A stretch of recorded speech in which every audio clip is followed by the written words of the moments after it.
चल रहा है कि जो अपराधी गिरफ्तार हुए हैं वाकई में वो अपराधी हैं भी या फिर नहीं। तो इन सब चीज़ों को कोरिलेट करते हुए और जो अपराधी हैं उसको इस केस में किस तरह से और कितना जल्द से जल्द सज़ा मिलने का चांसेज है उसके बारे में थोड़ा कि एक बच्ची का इस तरीके से निर्मम हत्या होती है और लाश मिलता है, तो ये अपने आप में बताता है कि बिहार में अपराधियों का मनोबल कितना बढ़ा हुआ है। ये एक अहम प्रश्न है।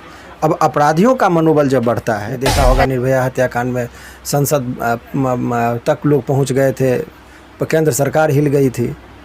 तो पुलिस में भी कुछ लोग होते हैं जो स्ट्रेटजी बनाते हैं। तो मैं ये कह देना कि ये गिरफ्तारी फर्जी गिरफ्तारी ये नहीं कहता हूँ, लेकिन ऐसा तो नहीं। बयान के आधार पर एक आदमी को गिरफ्तार किया जाता है, गिरफ्तारी के बाद वो बात जो है सो शक के आधार पर गिरफ्तार होता है, उससे पूछा जाता है। तो जहाँ उस पीड़िता को मारा गया था वहीं पर उसका बैग छुपा के रखा गया था, जो जब पढ़ने के लिए जा रही थी। वो बैग उसके बयान के आधार पर होता है, वो साक्ष्य के आधार पर होता है। अब इस केस में दो चीज़ें हो सकती है। कभी कभी क्या चाहिए, ये मामला बहुत हाईलाइटेड रहा, कई धरना प्रदर्शन ये हुआ, तो समटाइम्स पुलिस क्या करती है, पब्लिक का प्रेशर को रिलीज करने के लिए भी गिरफ्तारी दिखाती है। नमस्कार, आप देख रहे हैं लाइव लॉन्ग न्यूज़। मैं हूं आपके साथ खुशबू। जैसा कि आप सभी जानते हैं बिहार में एक मुद्दे को लेकर बहुत हलचल चल रही है और इस मुद्दे को लेकर बहुत सारे लोग परेशान भी हैं और बहुत सारे लोग के जहन में बहुत सारे सवाल हैं। जी हाँ, मैं बात कर रही हूं सुप्रिया हत्याकांड की, जो कि 14 तारीख को हुई थी। तकरीबन उसके 10 से 15 दिन होने को है और बात अब यहाँ पर ये उठती है कि जब सुप्रिया हत्याकांड हुआ था लोगों ने बढ़ चढ़कर इसमें हिस्सा लिया और उसके अपराधी को पकड़वाने के लिए वहाँ के लोग ही नहीं पूरे बिहार के लोगों ने एकजुट होकर उसके अपराधी को पकड़ने के लिए प्रोटेस्ट किए। बहुत सारा हंगामा हुआ, कैंडल मार्च हुआ, यहाँ तक कि हमारी प्रशासन ने भी सजगता दिखाई और वो अपराधी को गिरफ्तार भी किया। जानकारी के मुताबिक 6 अपराधी गिरफ्तार हुए हैं इस हत्याकांड में।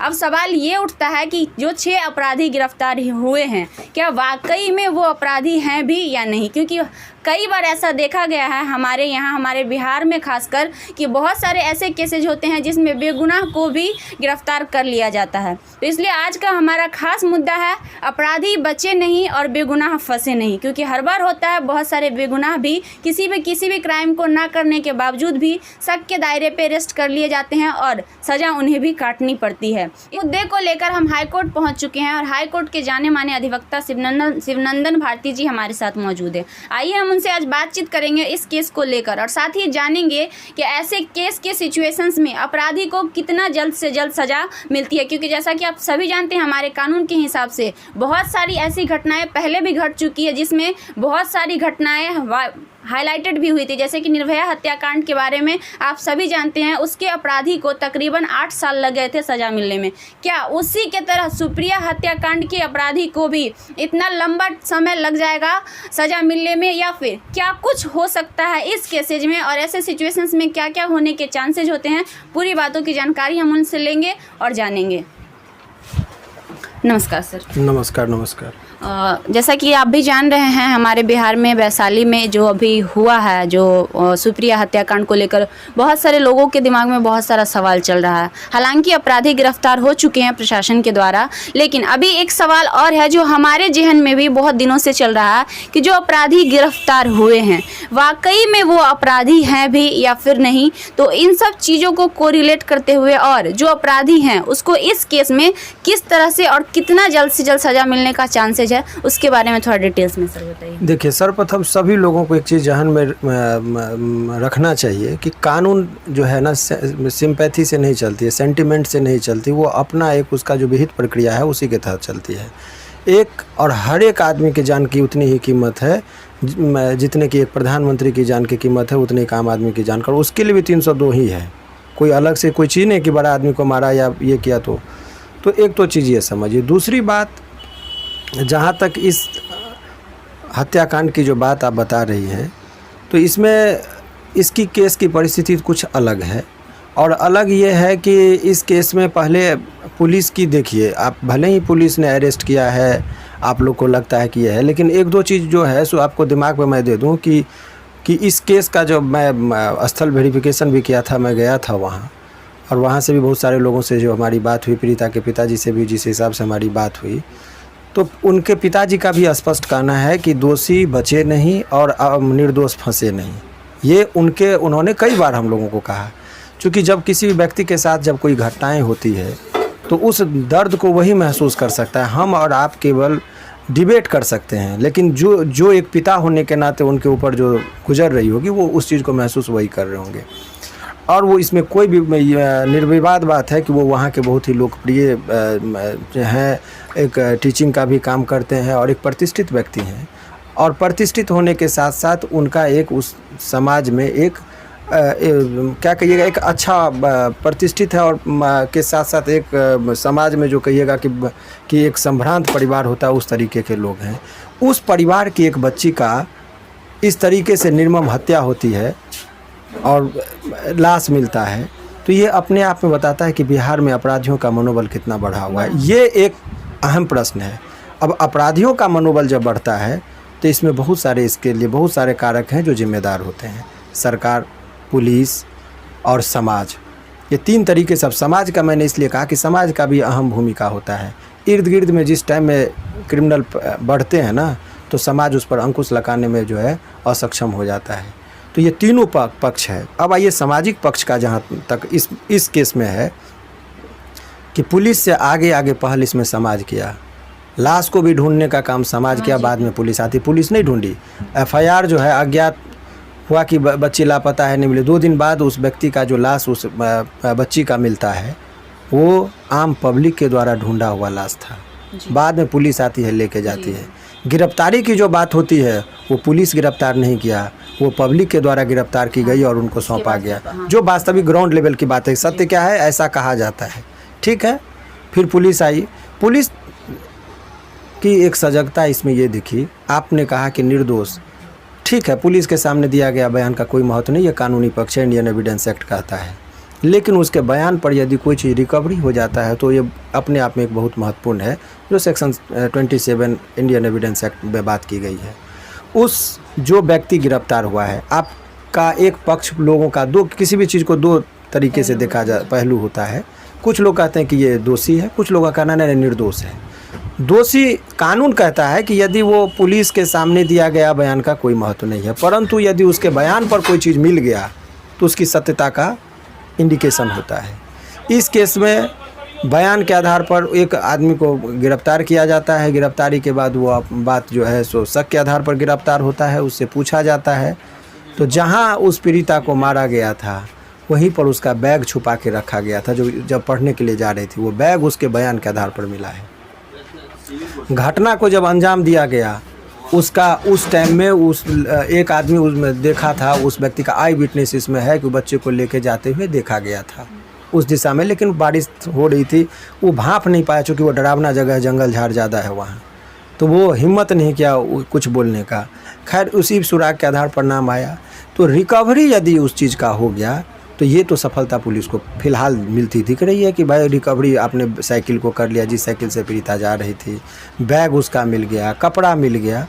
तो ये आप कह देना कि पुलिस की, ठीक है, पब्लिक, तो मैंने कहा सामाजिक पहलू से ही पुलिस ने बाद में वो किया, उन्होंने गिरफ्तार किया। अभी तक मेरे जानकारी के मुताबिक 6 लोग गिरफ्तार हुए हैं। तो अब सवाल है कि उनका नाम कैसे आया। तो जो अपराधी पकड़ाया उसने डिस्क्लोज किया नाम का कि हम मेरे साथ ये लोग मिल के काम किया। ऐसा कई बार देखा गया है कि कुछ लोगों का नाम भाई पर्सनल रंजिश से भी आता है, तो इसके लिए न्यायालय बैठा हुआ है, अनुसंधानकर्ता उस चीज़ को करेंगे। पुलिस पर ये प्रश्न लगा देना कि वो फंसाती होगी, ये कल्पना करना अभी के दौर में ठीक नहीं है। पुलिस को जो उचित लगती है वो करती है, और उसके इसी चीज़ को देखा जाता है ट्रायल के दौरान कि पुलिस ने साक्ष्य क्या संग्रह किया। अभी तो गिरफ्तार कर दिया, आप किस साक्ष्य के आधार पर उसको आपने अरेस्ट किया, उस चीज़ को वो कोर्ट में दिखाएंगे, और ट्रायल के दौरान उसी पर वो या तो बाइज्जत बरी होंगे या उनको सज़ा होगा, वो साक्ष्य के आधार पर होता है। अब इस केस में 2 चीज़ें हो सकती है। कभी कभी क्या चाहिए, ये मामला बहुत हाईलाइटेड रहा, कई धरना प्रदर्शन ये हुआ, तो समटाइम्स पुलिस क्या करती है, पब्लिक का प्रेशर को रिलीज करने के लिए भी गिरफ्तारी दिखाती है जी।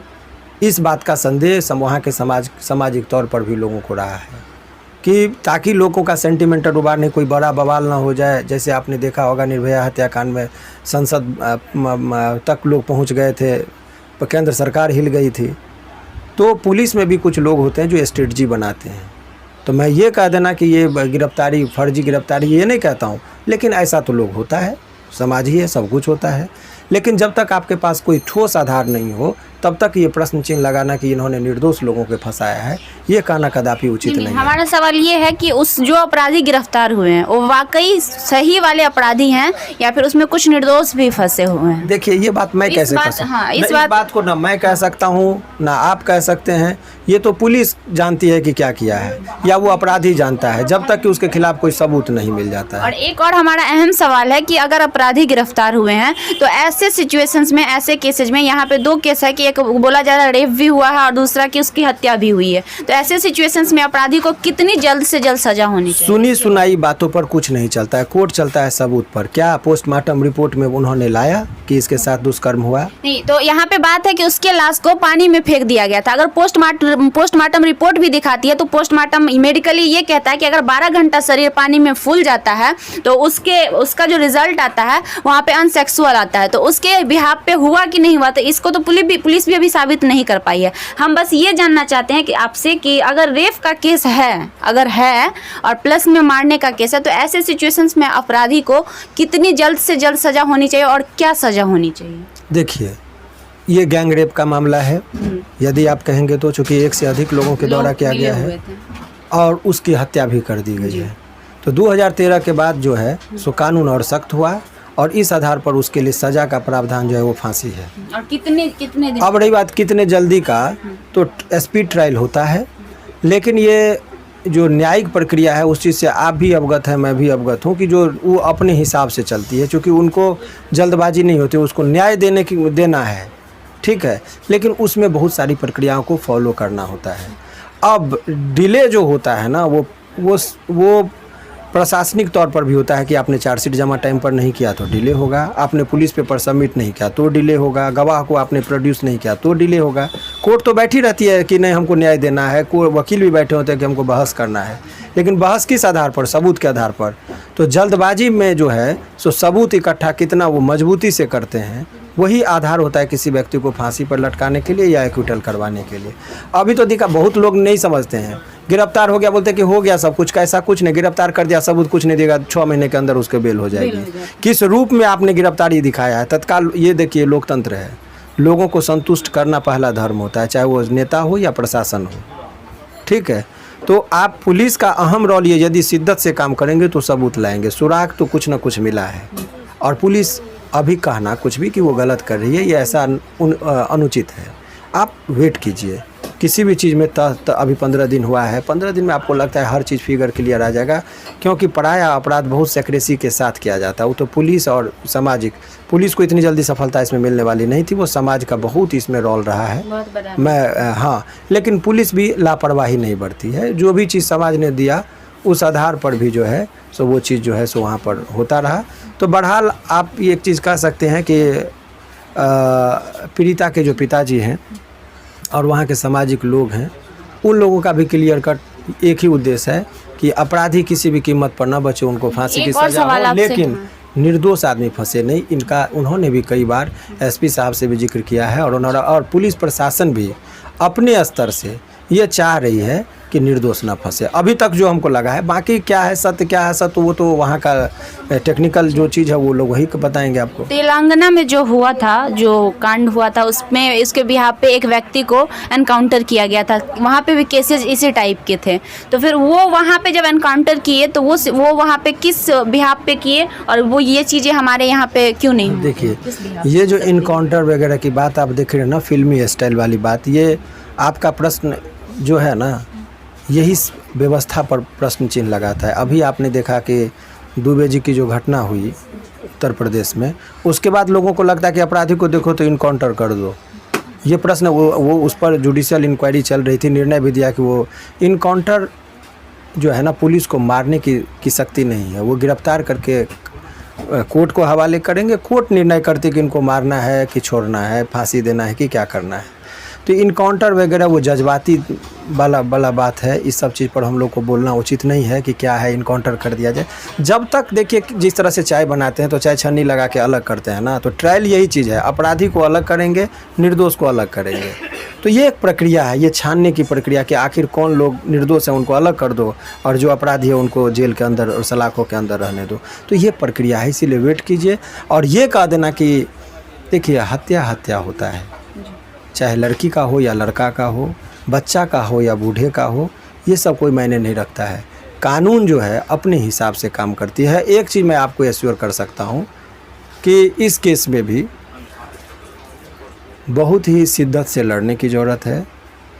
कोर्ट जो है सबूत पर चलती है, पुलिस को सबूत इकट्ठा करने में वहाँ के लोकल लोग जो भी जानते हैं वो मदद करें और पुलिस सही पक्षों को लाए और सारा सबूत होगा तो इस केस में ज़रूर जो है सो अपराधी को फांसी मिलेगी। लेकिन टेक्निकल एस्पेक्ट को भी समझना होगा, जज्बाती और सेंटिमेंट से नहीं चलता है, इससे ऊपर उठ के सोचिएगा तभी आप न्याय के तह तक पहुँचिएगा। इतनी सारी जानकारी देने के लिए बहुत बहुत धन्यवाद सर आपका। आपका भी बहुत बहुत शुक्रिया। ये थे हमारे साथ हाईकोर्ट के अधिवक्ता शिवनंदन भारती जी, जिन्होंने हमें साफ तौर पे जानकारी दी कि ऐसे सिचुएशंस में इस तरह के केसेज में फांसी की सज़ा होती है। अब देखना ये है कि जो 6 अपराधी गिरफ्तार हुए हैं वो सच में अपराधी है या नहीं है, क्योंकि हमारा अहम मेन मुद्दा यही था कि अपराधी बचे नहीं और निर्दोष फंसे नहीं। अभी तक तो 6 गिरफ्तार हो चुके हैं और ये सवाल यहाँ पर घूम रहा है कि इसमें जो 6 गिरफ्तार हुए हैं 6 अपराधी हैं या नहीं है। कुछ जानकारियाँ हमें भी मिली है जो कि मैं आपको अपने अगले वीडियो में दिखाऊंगी। जो भी FIR वगैरह हुए हैं सारे फुटेज हमारे पास मिले हैं जिसको मैं दिखाऊंगी और हमारा पूरा कोशिश रहेगा कि इस बार इस हत्याकांड में जो भी अपराधी हैं उन्हें जल्द से जल्द सज़ा मिले, क्योंकि अगर ऐसा नहीं होता है तो हमारे समाज में ऐसी घटनाएं कभी नहीं रुकेगी, जिसकी बहुत बड़ी ज़रूरत है। हर आए दिन देखने को मिलता है ऐसी घटनाएं हमारे समाज में होती रहती है। हमारे समाज में एक तरफ लोग कहते हैं कि मॉडर्न ज़माना आ गया, सब कुछ आगे निकल रहा है और दूसरी ओर आज भी हमारे समाज में बेटियाँ अनसेफ है। तो इस चीज़ को लेकर मैं आगे भी बहुत सारी चीज़ों को खोजने की कोशिश करूंगी और तह तक जाने की कोशिश करूंगी। और अब देखना ये है कि जो 6 अपराधी गिरफ्तार हुए हैं, अब कानून अपनी सजगता कितना दिखाती है और कितना जल्द से जल्द उन्हें सजा देती है। आगे भी और भी बहुत सारी जानकारी है जो हम आपको देंगे। तब तक के लिए बने रहिए हमारे साथ।